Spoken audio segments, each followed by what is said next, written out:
Okay. Uh, Throughout our life, uh, because of some achievements, we have or we get a certificate of appreciation, certificate of some milestones which we have achieved. Example, in school days, if we have done well in studies, we get a certificate. If we have done well in some competition, we get certificate. In college days, if we are one of the medal holders, we get certificates. So and some who do well in sports get certificates. So we all know that certificate signifies some achievement, and which are not for everyone but for specific achievements, specific people alone. Similarly, in Bible also we see certificates being given to different people. And this morning we are going to look at one of the finest certificates a person can ever receive, or a person who received the best certificate in the Bible. Any guess? Anyone would like to guess what is it, or about whom are we going to study?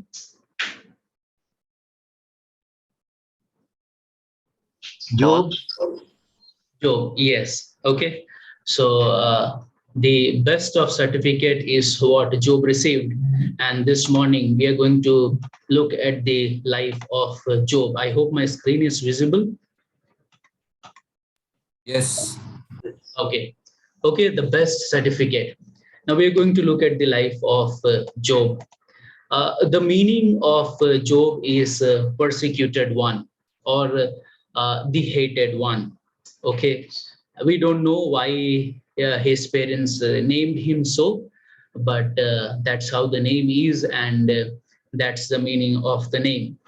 The author are not clear who wrote this book. Some believe that it's Job himself, some believe it is Moses, and there are other few names as well. But exactly who wrote it, we have no clear writings to state that this was the person who wrote this book. As far as the time and setting of the play setting, all that we understand that there's a land called as Uz in verse 1, and that is where it all happened. And timing is also not very clear, but it is believed to be around somewhere around 2000 BC. The reason is that was the age wherein the wealth of people was calculated on the basis of the animals that they possessed. And that's what we see the description of Job. The animals that he possessed was the declaration of his wealth. That's point number one. And point number two, why people believe so that was around that time, is because Job performed his sacrifices. So the Mosaic law, which came around 1400 BC, was not yet instituted, was not in place. And that is why people believe that it was around 2000 BC. Now, when we look at the characters in this book, we see God, see Satan, we see Job, we see his wife, Mrs. Job, his three friends, Eliphaz, Bildad, and Zophar, and then we see Elihu. So, total of 8 characters is what we see in this book. A quick summary of the chapters that we have, chapter 1 to 48. So in chapter 1 and 2, we can divide it in 3 parts. So chapter 1 and 2, we see Job's blessed circumstances, where everything he could have wished for, he was having. And then the 2 meetings that take place in heaven, wherein God challenges Satan, Satan replies to God, and finally God permitting Satan to do what he intends to with Satan. And then finally in the test, we see that Job loses his kids, his property and health, in fact, everything that he had. We also see in chapter 1, chapter 2, Mrs. Job's nahi hai, Mrs. Job's unbelief. And then in end of chapter 2, we see Job's friends who have come to mourn with him, and they sit down with him 7 days in absolute silence, and they had come to mourn and comfort Job. That's chapter 1 and 2. From chapter 3 to chapter 37 is where we read about debates. Okay, multiple rounds of debates where Job and his three friends are debating, and his friends are more of accusing him that there is some kind of sin in his life, and that is the reason why this has come upon him, or probably the sin in his children's life, which took them away. And Job is trying to defend his innocence, and the defense is much longer than his friends' accusations. And in the process of defending his innocence, what he becomes is he becomes guilty of self-righteousness. He's trying to prove and prove and prove, and ultimately a state where he declares himself self-righteous. But then during this, all of these debates, these four characters were unaware of what exactly happened in heaven and the discussion that happened between God and Satan. They were unaware. And most of the times today as well, when things do not go our way, and when God puts us to test, we usually do not understand the plan of God, or we usually do not know what exactly God is doing and what God intends to, because we don't get to know what happens in the heavenly realms. But from this particular book, we understand that discussions do happen in heavenlies, and even Satan has access in the presence of God.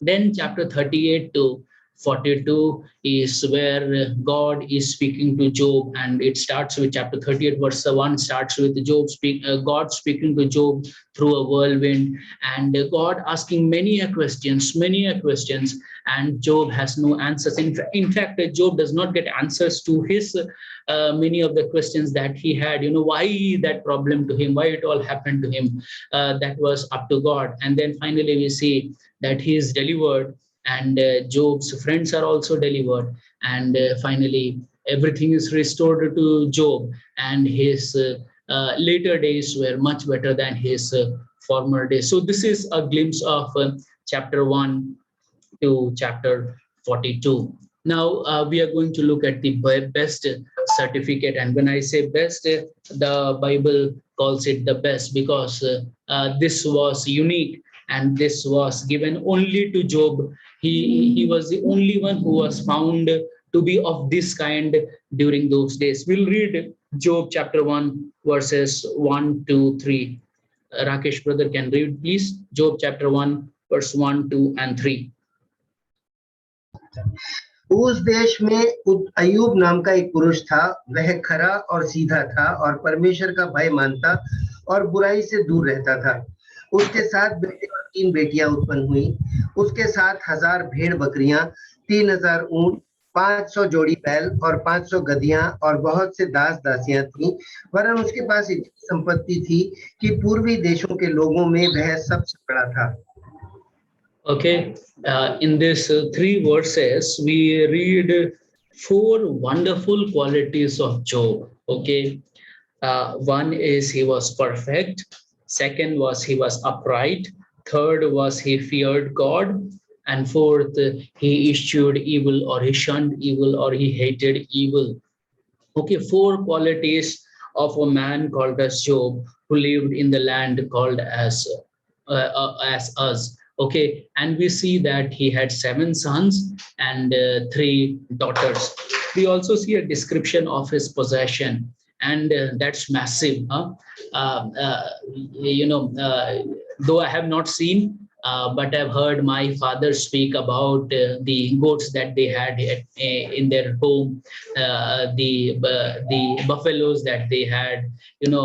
During my childhood, I remember my mother's mother having a cow and all such, the common things. But those were 1, 2, 3, 4, 5. That's it.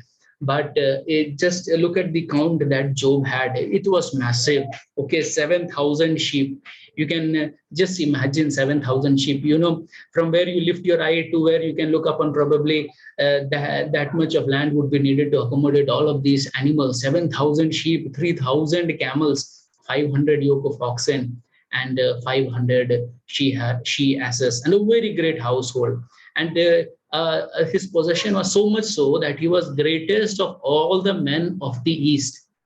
Today, when we read about or hear about the rich men of our country, of our land, or of our city, in fact, we are just mesmerized, the possession, the wealth that they own, and the money that comes to them every hour. The numbers are mind-boggling. This is of that kind itself.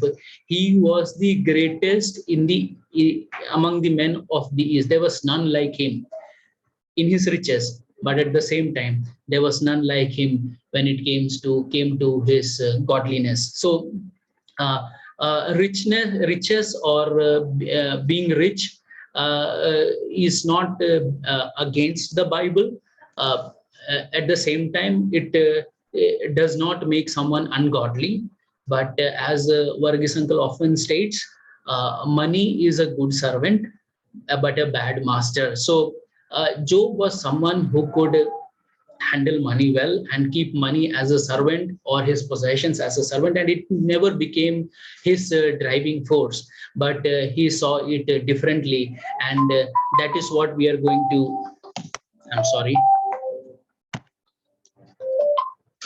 And that is what we are going to look at, the four wonderful characteristics of Job that is mentioned in verse 1. How this man, being so rich, yet could be perfect and upright, and one that feared God and eschewed evil. Now, when the title is the best certificate, there are two reasons of giving that title. One is this certificate is given by Lord Himself, and second is there's none like Him in the earth, is what the Lord says. So, the Lord gave him the certificate, and the Lord said that there is no one like Him on the earth. So, this has to be the best. We read that in verse 8, Rakesh Bhaiya, chapter 1, verse 8.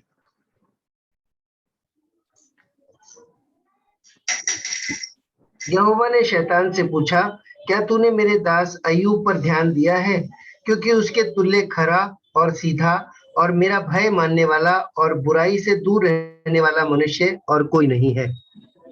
Okay, English, it is better. It says, there is none like Him in the earth.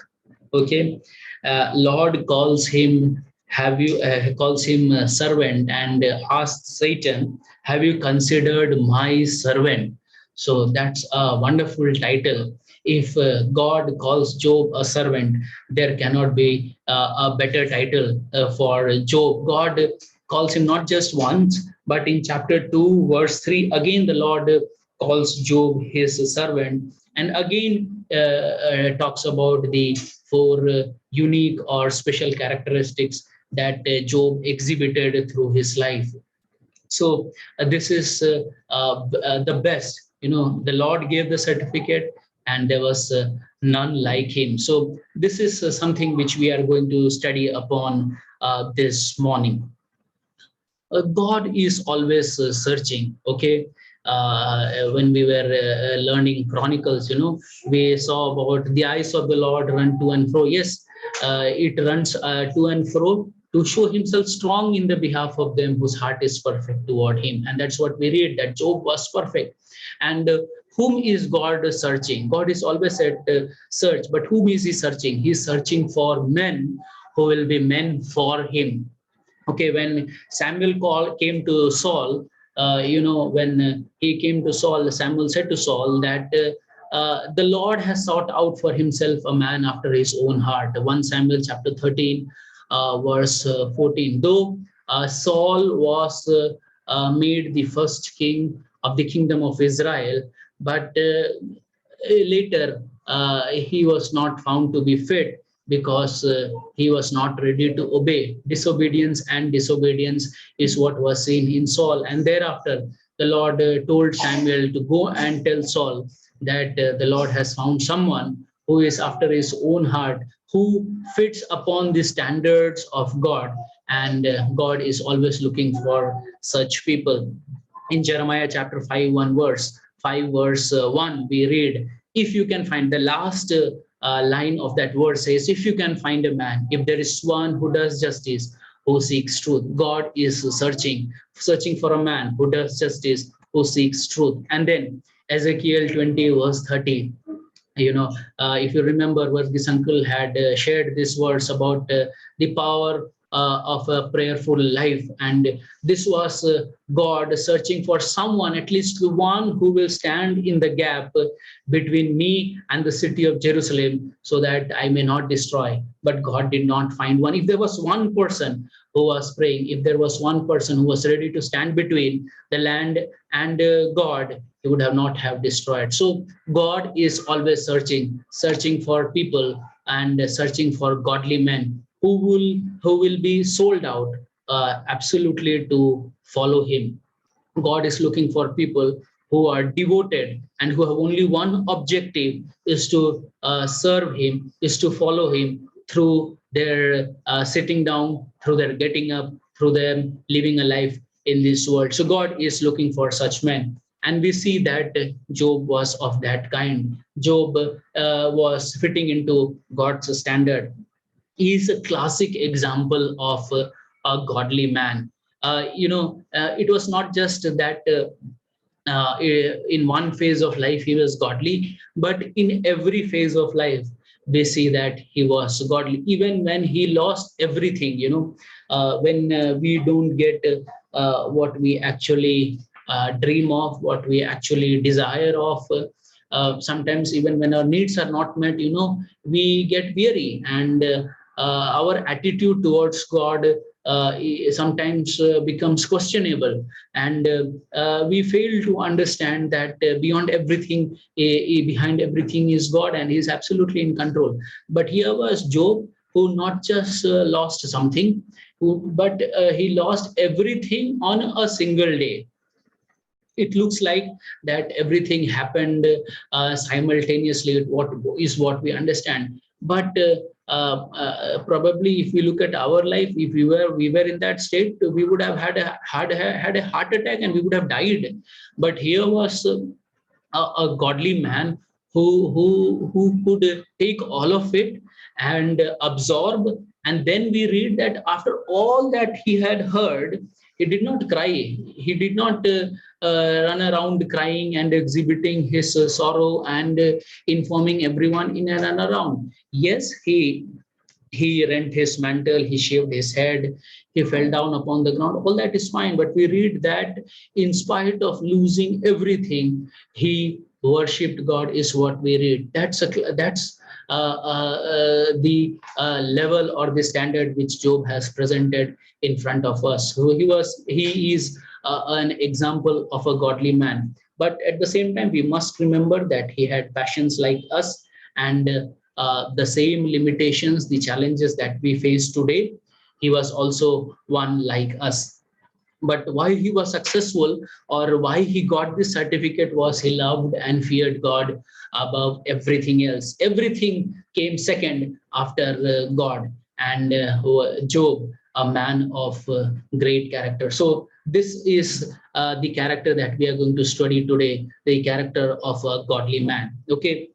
And because he exhibited those characters or characteristics, he got the best certificate from God himself. Okay, so the first trait or characteristics that we see about Job was he was perfect. Okay, he was perfect. So I also often thought, being perfect is about not sinning. But while studying this, I got to understand that being perfect is not being sinless. It's impossible to be sinless. So if we say that I do not sin, and vain words don't come out of my mouth, vain thoughts don't come in my mind, I don't think ill about someone or anything of that kind, then we are so wrong. Perfect has nothing to do with being sinless. Job was not perfect because he was sinless. He was one like us. He was from Adam, and so because he was from Adam, he inherited the same nature that all of us today have.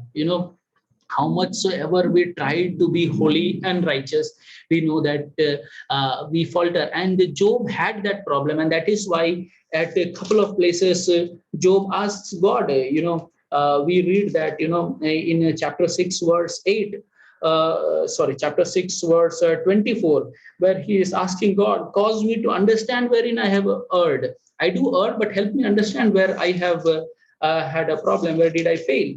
And then again in chapter 13, verse 23, he says, make me to know my transgression and my sin. Okay. So he knew that there are sins or there are failures which has happened to him. Some he could recognize, some he could not recognize. So Job was not sinless, but the Bible calls him perfect. So we are going to look at what does it mean by being perfect, and how can one be perfect in the eyes of God. Okay, so the word perfect in Bible means complete. Okay, simply put, it's a spiritual maturity and not lacking in any moral area.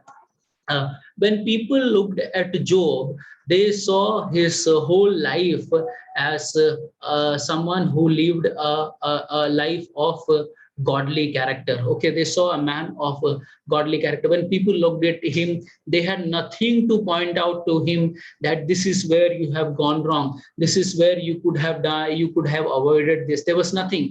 He had an absolute spotless reputation, both among people who feared God and among unbelievers. So, it's so normal to behave so godly when we are in the church, on meetings and on Sundays, we are so godly. The other day, Stanley uncle was also saying that, but it's very, very important of how we carry ourselves and how we present ourselves to the world who does not know God. And Job was called perfect because he had a spotless reputation even among the unbelievers. Now, who is a perfect man? Okay. Now, when we turn to New Testament, turn with me to James. Okay, James chapter 3. Okay, James defines a perfect man. James chapter 3 verse 2. Rakesh, भैया पढ़िएगा.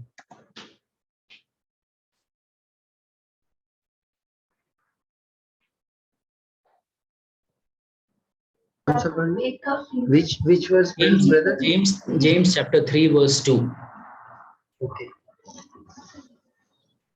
इसलिए कि हम सब बहुत बार चूक जाते हैं, जो कोई वचन में नहीं चूकता वही तो सिद्ध मनुष्य है और सारी देह पर भी लगाम लगा सकता है.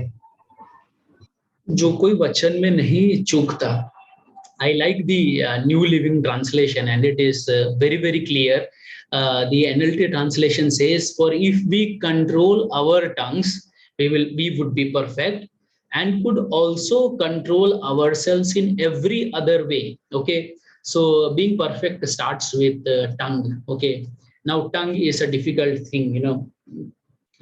James talks about tongue in chapter 3 very, very clearly, and he even goes on to say that tongue is something which cannot be tamed. We read that in verse 8. He says that, but tongue can no man tame. It is an unruly evil, full of deadly poison. So, but then perfectness starts with the tongue. And if tongue can no man tame, then who can tame?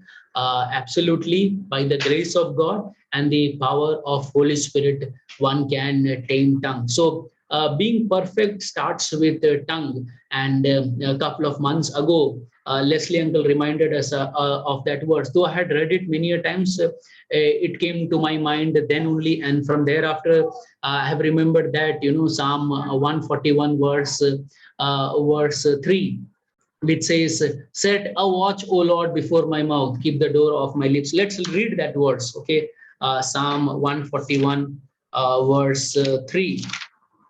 Okay, Rakesh भैया पढ़िएगा. This is David, okay, King David, okay, a man of that stature is asking God to set a watch on his mouth and to keep the door of his lips. Yeah, 141 verse 3. हे यहोवा मेरे मुख पर पहरा बैठा, मेरे होठों के द्वार की रखवाली कर. Okay, मेरे होठों की द्वार की रखवाली कर. See, this is something which we have to learn. You know, tongue is dangerous. It is unruly evil, as the Bible puts it. It's poison. But yes, we need to ask grace from God. We need to ask power of the Holy Spirit so that we can control it. And the Bible says that if we are able to control our tongues, we will be perfect. And not just that, when we control our tongue, it can help us control our every other way.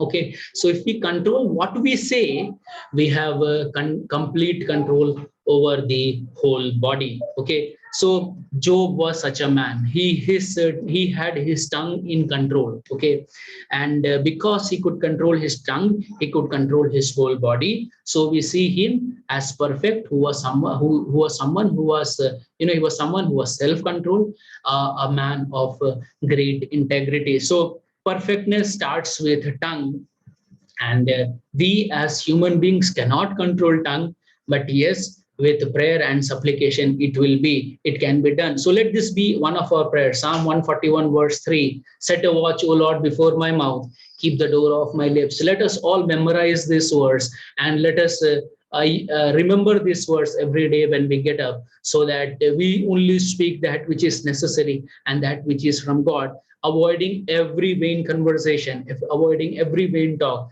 but only concentrating upon God and his work which has been entrusted upon us. Okay, so Job was a perfect man. And who is a perfect man? James verse 3 verse 2.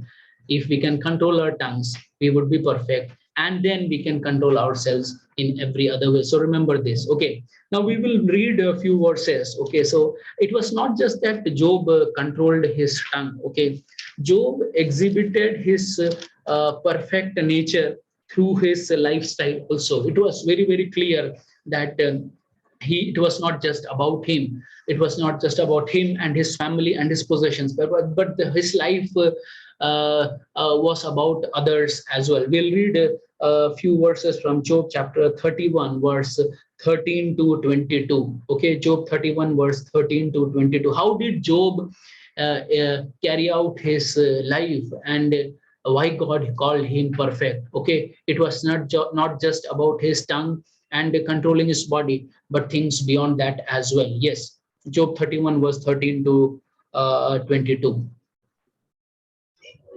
जब मेरे दास या दासी ने मुझसे मेरी शिकायत की, तब यदि मैंने उनका हक मार दिया हो, तो जब ईश्वर उठ खड़ा होगा तब मैं क्या करूंगा? जब वह आएगा तब मैं क्या उत्तर दूंगा? जिसने मुझे गर्भ में बनाया, क्या वही उसका भी बनाने वाला नहीं? क्या एक ही ने हम दोनों की सूरत गर्भ में न रची थी? यदि मैंने कंगालों की इच्छा पूरी न की हो, या मेरे कारण विधवा की आंखों में कभी निराशा छाई हो, या मैंने अपना टुकड़ा अकेले खाया हो, या उसमें से अनाथ न खाने पाए हो, परंतु वह मेरे लड़कपन ही से मेरे साथ इस प्रकार पला जिस प्रकार पिता के साथ, और मैं जन्म ही से विधवा को पालता आया हूँ। यदि मैंने किसी को वस्त्रहीन मरते हुए देखा, या किसी दरिद्र को जिसके पास ओढ़ने को न था, और उसको अपनी भेड़ों की ऊन के कपड़े न दिए हों, और उनमें गर्म होकर मुझे आशीर्वाद न और उसने गर्म होकर मुझे आशीर्वाद ना दिया हो, या यदि मैंने फाटक में अपने सहायक देखकर अनाथों को मारने को अपना हाथ उठाया हो, तो मेरी बाह कंधे से उखड़कर गिर पड़े और मेरी भुजा की हड्डी टूट जाए। If I have, यदि मैंने ऐसा किया है, मतलब अय्यूब ने ऐसा नहीं किया है, इसलिए बोल रहा है कि in verse 22 he says, if at all I have done it, अगर ऐसा मैंने किया है, तो what should happen? Then let mine arm fall from my shoulder blade and my arm be broken from the bone. So all this what we have read from 13 onwards, he has been practicing in his life. Okay, that's what we read. He stood for others and even his servants. Okay, he did not take away the rights of his servants. We see that Job saved the poor who cried for relief, and gave liberally to them, is what we read. It was not just fulfilling needs, but he was also concerned about their desires. Okay, now this was something new for me. We when we get to know about others needs, we are okay in supplying for that need. But here was Job going beyond one more step. It was not just about fulfilling someone's need, but it was also fulfilling someone's desire, and Job practiced that. Job provided for orphans and became a father to them. Wow, what a great example. He clothed the naked. Okay, that's what we read. Then in chapter 4, we see, we come back to chapter 4, where Eliphaz is talking about Job, and Eliphaz is testifying that you have discipled many. Okay, verse 3 onwards, you have instructed many, you have strengthened the weak, you have encouraged the fearful, you have upholded them. Verse 4, you have upholded them that was falling, you have strengthened the feeble knees. So Job's life, Job's life fully exhibited,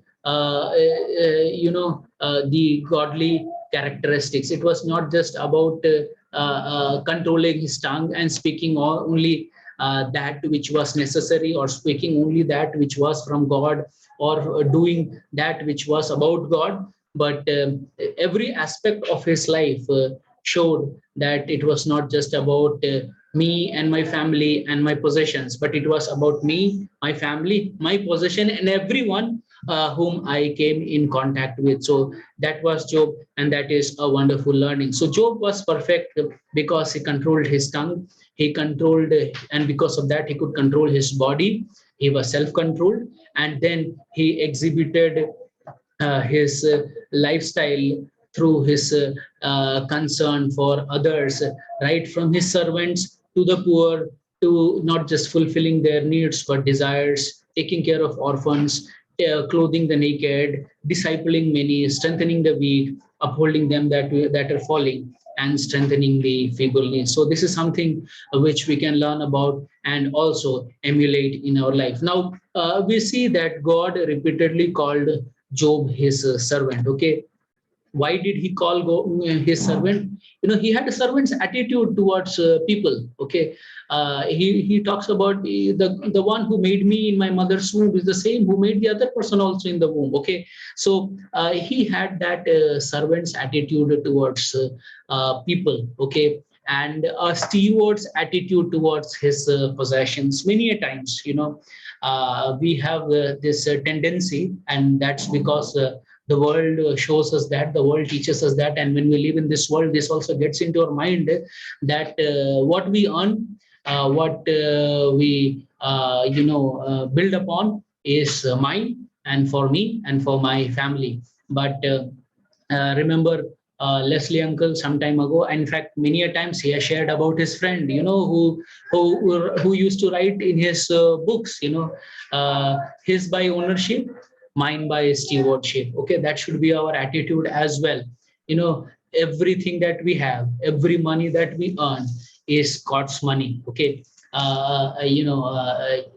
the, we have that feeling, we give a part of our earnings to God, and that's God's money, and that's given and done.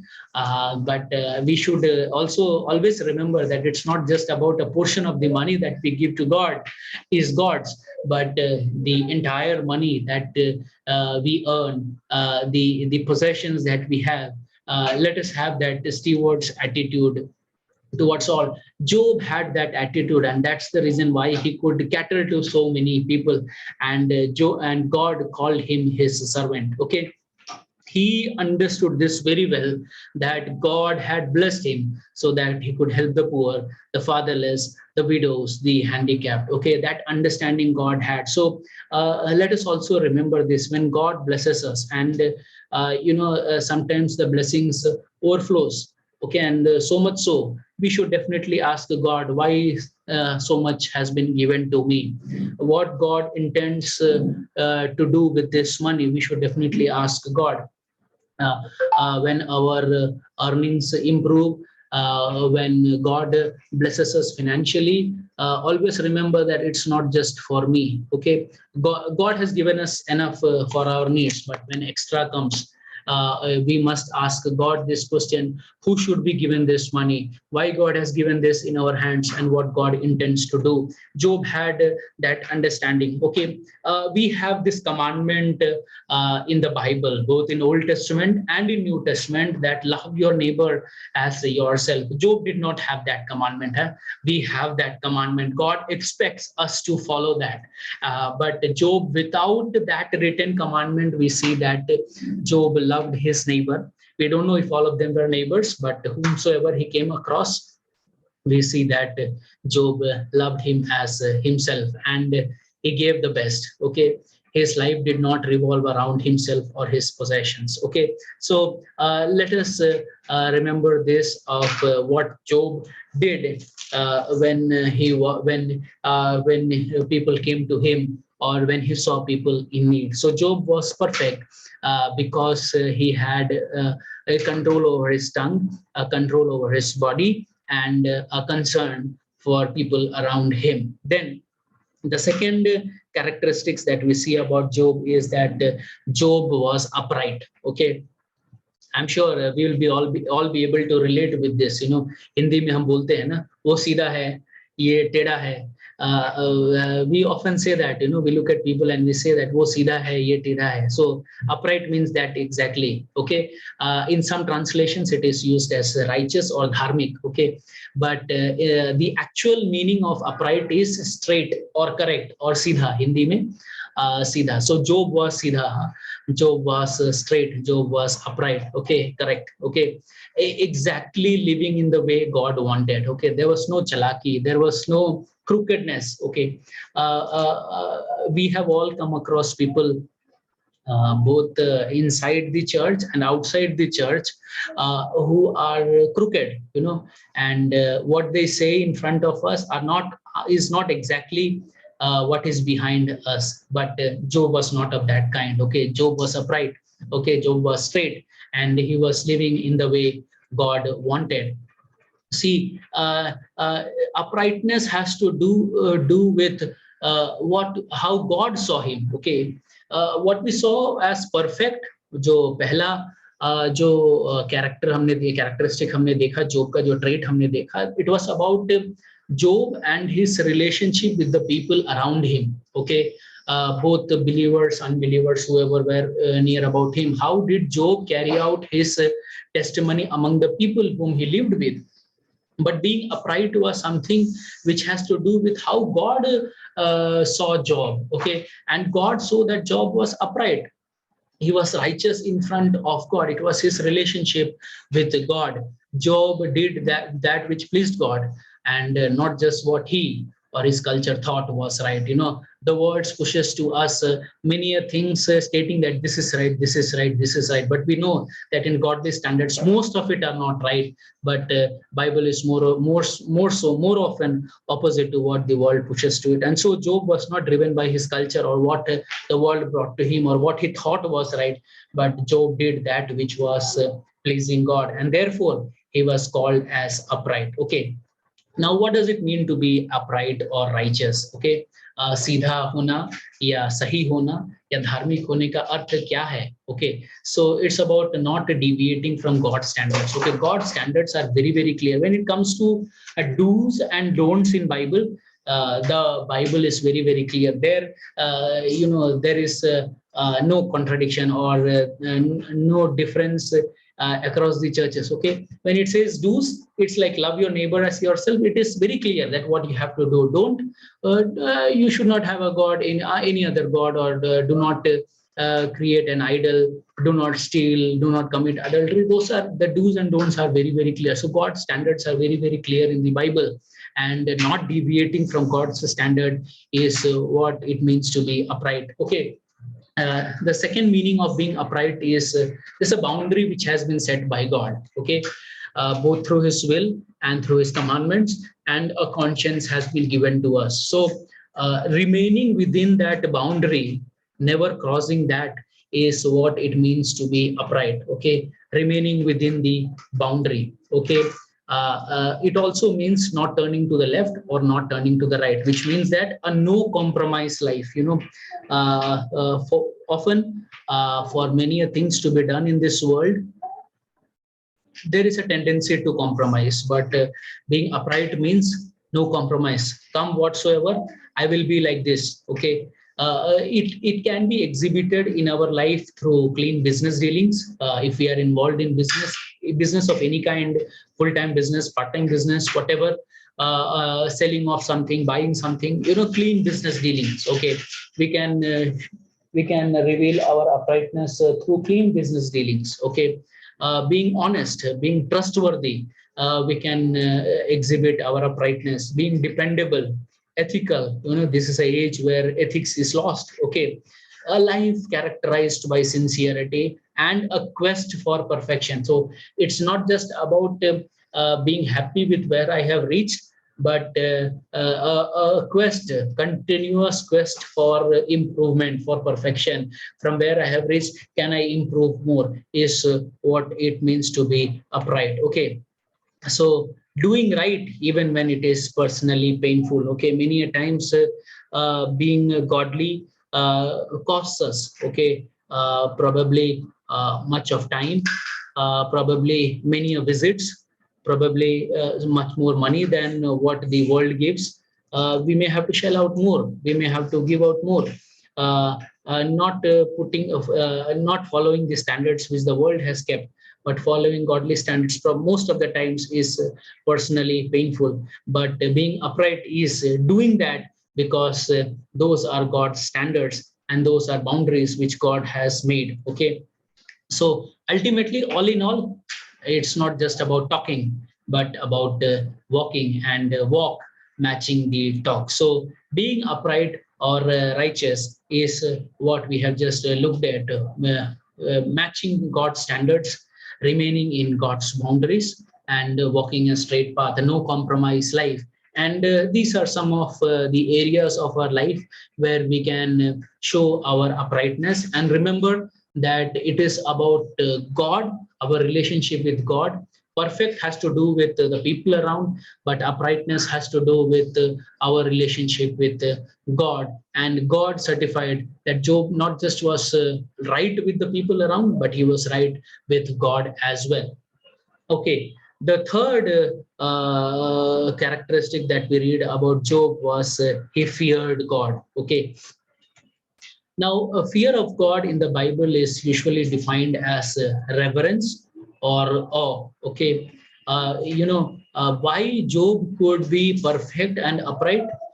Because his greatest love was God. Okay, his family, his wife, his children, or his possessions, all were second. Whatever was second, but his greatest love was God, and that was his driving force, that was driving or governing his whole life. And because this principle was driving his life, he could be both perfect and upright. Because see, this is the basic principle, the fear of God. Everything revolves around this. And what the first two characteristics that we read about Job was also because he had the fear of God. So it all starts here, the fear of God. And it was his principle, or this principle reigned in his heart. And this was what governed his whole life. Now, fearing God has three aspects. Okay, what does the fear of God means? It is about these three aspects. Okay, an understanding of who God is. So when you have that understanding of who God is, we'll have the reverence for His majesty. Okay, when if you have looked at seen in TVs, the court proceedings. The judge is addressed as Majesty, His Majesty. Okay, even many rulers of the world have taken this name, Majesty. Okay, but when we understand who God is, and the power and his the ability and his traits, when we understand, we will have a reverence for who he is. And that's one of the aspect of fearing God. Then second aspect is a regard for his authority. So that we will look it into the next slide, understanding being in subjugation to his authority.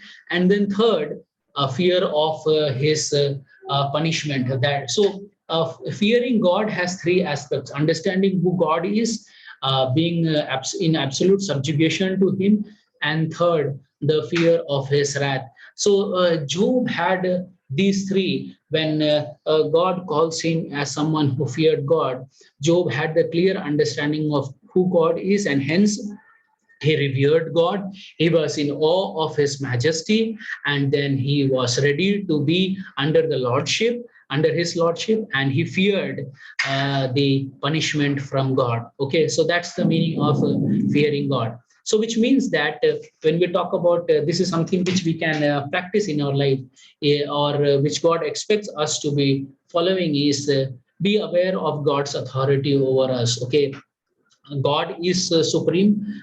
God is, as I was giving thanks, I remembered that God is omnipotent. God is omnipresent. God is omniscient. God is immortal. God is immortal, eternal. That is what God is. And that is why we revere Him and we are in awe of Him. But at the same time, with that understanding, we need to be under the lordship of Christ, as other day Varghese uncle reminded us. Which means that the fear of God also has these three aspects. The one is being aware of God's authority over us. You know, Christ has given it all for us, and He deserves, to rule over us. Jesus is our Lord. When we say that Jesus is our Lord, uh, we accept that He has the right to rule over us. Why he has the right to rule over us? He owns us. We are His. We are bought with His blood, and that is the reason why He has the right to rule over us. So be conscious of the fact that God has the authority over us. Second, respecting God's authority. It's not just about respecting in our personal life, accepting that He is my Lord, but exhibiting that in every phase of our life, even in front of the world, respecting God's authority, because He is positioned over us in front of the world. You know, a example is, say, we'll have to say cross a road, and there's a short way, and there's a long way which you have to take, and take a U-turn and come back. Okay, because we revere God, and because we are under the authority of God, we know that this is not right for us, and hence we take the long way. It's about honoring Him through our every action. And finally, humbly submitting to God's authority. Okay, it's about doing it willingly and cheerfully what He says. Okay, what has the, as I said, the do's and don'ts are very, very clear in the Bible, and humbly submitting to His authority and doing what He says, both willingly and cheerfully, is what defines the authority of God, or understanding the authority of God over us. So fear of God has three aspects. One is understanding of who God is, that brings in reverence and awe. Second is accepting His authority over us, and third is humbly following what God has laid down, or the rules for us. Okay, so we will look at a few of the verses which talks about the fear of the Lord, and understand what is fear of the Lord, at the same time what comes along when we have the fear of the Lord. So Rakesh brother can read Proverbs chapter 15 verse 16. Proverbs chapter 15 verse 16. We'll read few verses here because this is a very important aspect. And as I said, Job's life revolved around this, and everything that he could do, whether he was perfect or upright, started with the fear of the Lord. So Proverbs chapter 15 verse 16. घबराहट के साथ बहुत रखे हुए धन से यहोवा के भय के साथ थोड़ा ही धन उत्तम है. Okay, this verse says that the fear of the Lord is better than great riches. Okay, then Acts chapter 10 verse 35.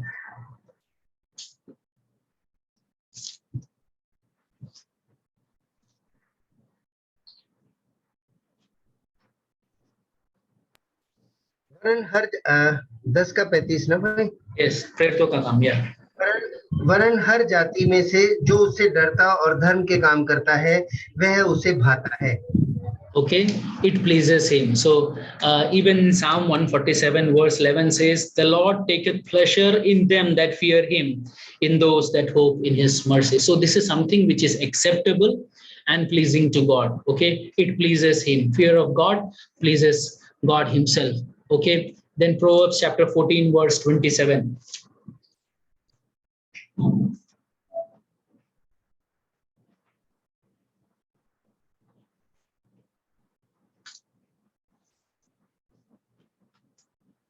Proverbs 14 verse 27. यहोवा का भय मानना जीवन का सोता है और उसके द्वारा लोग मृत्यु के फंदे से बच जाते हैं. Okay, Jivan ka sota, a fountain of life, and one can escape from the snares of death by the fear of the Lord. Okay, so many a times, okay, we have escaped death, on the street, walking on the street, driving, almost hit, almost gone, almost done. It must have happened many a times. Probably this can be one of the reasons that the fear of the Lord was there in us. Then Proverbs chapter 19, verse 23.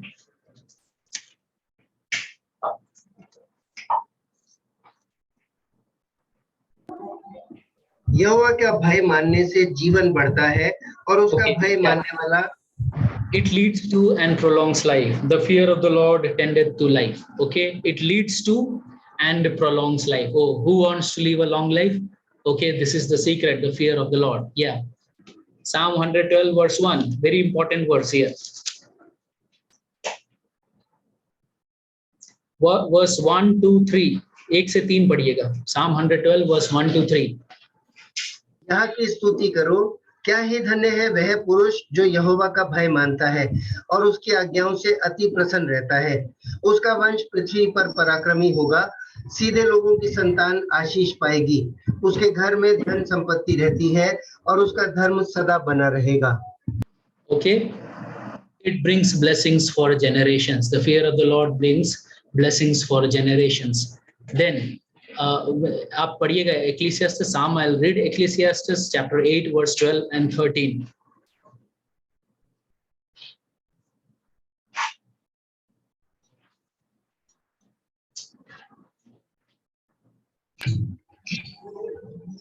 चाहे पापी 100 बार पाप करे और अपने दिन भी बढ़ाए, तो भी मुझे निश्चय है कि जो परमेश्वर से डरते हैं और उसको अपने सम्मुख जानकर भय से चलते हैं, उनका भला ही होगा. Okay, the next verse says that the wicked will be taken to task, but it will go well with those who fear him. Psalm 114 verse 19. He will fulfill the desire of them that fear him. He also will hear their cry and will save them. Okay, the fear of the Lord is not there in the wicked, but in those who have the fear of the Lord, it goes well with them. Okay, and then Psalm 111 verse 10.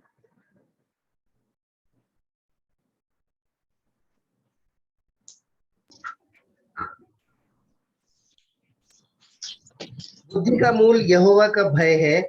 जितने उसकी आज्ञाओं को मानते हैं, उनकी बुद्धि अच्छी होती है, उसकी स्तुति सदा बनी रहेगी. ओके, अच्छी बुद्धि चाहिए, अच्छा समझ चाहिए, तो it starts with the fear of God. Okay, it is the beginning of wisdom. Even we read that in Proverbs, Job 28 verse 28. Okay, and unto man he said, behold, the fear of the Lord, that is wisdom, and to depart from evil is understanding. Okay, so fear of the Lord is the beginning of wisdom. It also helps us to depart from evil. So in New Testament we read this, 2 Corinthians chapter 7 verse 1. Okay, having therefore these promises, dearly beloved, let us cleanse ourselves from all filthiness of the flesh and spirit, perfecting holiness in the fear of God. 2 Corinthians chapter 7 verse 1. अतः हे प्रियो, जबकि ये प्रतिज्ञाएं हमें मिली हैं, तो आओ हम अपने आप को शरीर और आत्मा की सब मलिनता से शुद्ध करें और परमेश्वर का भय रखते हुए पवित्रता को सिद्ध करें.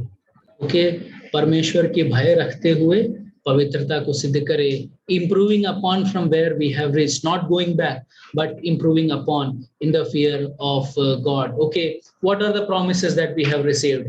The most important promise that we can think upon, we can take today, is that the fear of the Lord not just blesses us, but it has impact over our generations. Okay, so it will bless our children, it will bless their children and the children ahead. So the blessing of generations, the blessing of long life, the blessing of protection from death or the snares of death, the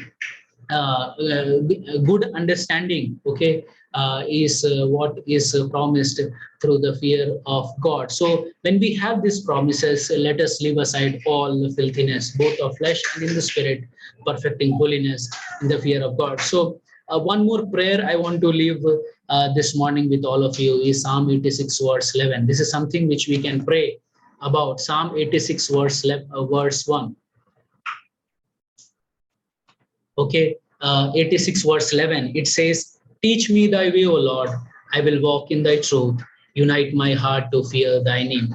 Okay, so this is the second prayer I'm leaving. First prayer is Psalm 141 verse 3, second is Psalm 86 verse 11. These are the prayers which we can make on a daily basis. Yes, Psalm 86 verse 11. हे यहोवा, अपना मार्ग मुझे दिखा, तब मैं तेरे सत्य मार्ग पर चलूंगा। मुझको एक चित्त कर कि मैं तेरे नाम का भय मानूं। Okay, teach me thy way, O Lord, I will walk in thy truth. Unite my heart to fear thy name. Okay, finally, we read about Job in verse 1 that he was someone who eschewed evil.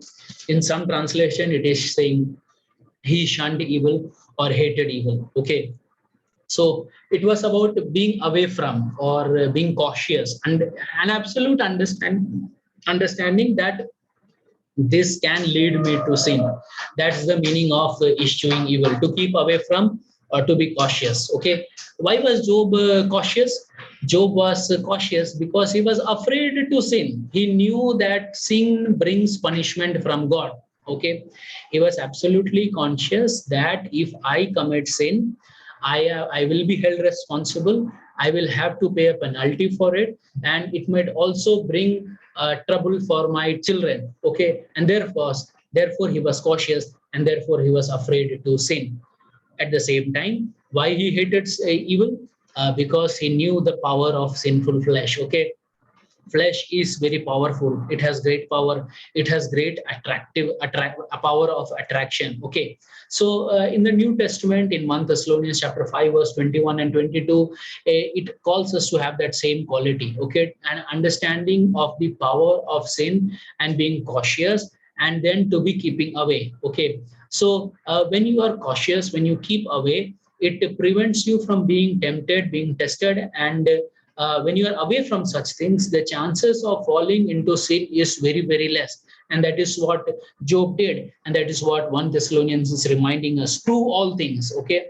In other translation, it is better. It says, examine everything carefully. Look into your life. Which are those things which are causing you to sin? Get rid of that. Get away from it. Okay. And then what to do? Hold fast that which is good. Abstain from all appearance of evil. Okay, examine everything carefully. Hindi में पढ़िएगा या सब बातों को परखो, जो अच्छी है उसे पकड़े रहो, सब प्रकार की बुराई से बचे रहो. ओके, सब प्रकार की बुराई से बचे रहो और जो अच्छी है उसको पकड़े रहो और सबको ध्यान से देखो. Examine every aspect of life and give up that which is causing you to fail, causing you to be tempted. Okay, so when it's about keeping away or turning away, it's about turning to something at the same time. Okay, you turn from this side to the other side. That's the meaning of eschewing evil. So when Job hated evil, he turned from evil and he turned towards God. And turning towards God starts with obedience. Okay, so which again is related with the fear of God. So Job was someone who hated evil or who eschewed evil or shunned evil, and he could do that because he had turned his face from evil towards God, and he was doing that because he was in absolute obedience to what God had commanded him. So this morning what we have looked upon is the four wonderful characteristics that Job exhibited in his life, And these are the four characteristics which we should also desire to emulate in our life, to practice in our life. First is perfect. Okay, so perfect is not just about being sinless, but it's about a complete life. It's about our relationship with the people around, and a spotless life, both in the among the people of God and outside, where people who don't know God, living an absolute, clean, clear, spotless life is what it means about being perfect. Then upright was our relationship with God, how God sees us. Okay, and being in the boundary which God has established, and living up to the standards of God is what uprightness means. And fearing God, we have seen that fear of God has three aspects.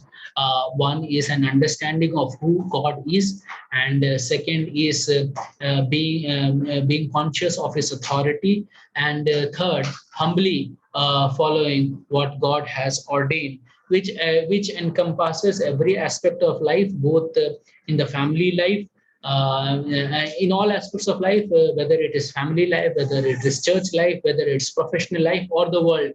The God ordained authority to be subjugated is actually accepting the authority of God. Okay, and then finally we looked at how he hated evil. He was cautious, and he was cautious because he knew that sin has a penalty to be paid. And then he also was conscious of the power of the sinful flesh, and so he turned from evil and he turned towards God. So may God help us that with prayer we may start practicing these, and we may strongly desire to have these four things in our life, or these four characteristics to be reflected through our life. That is being perfect, being upright, having the fear of God, and to hate all forms of evil. May God help us to practice this in our days, in the days ahead.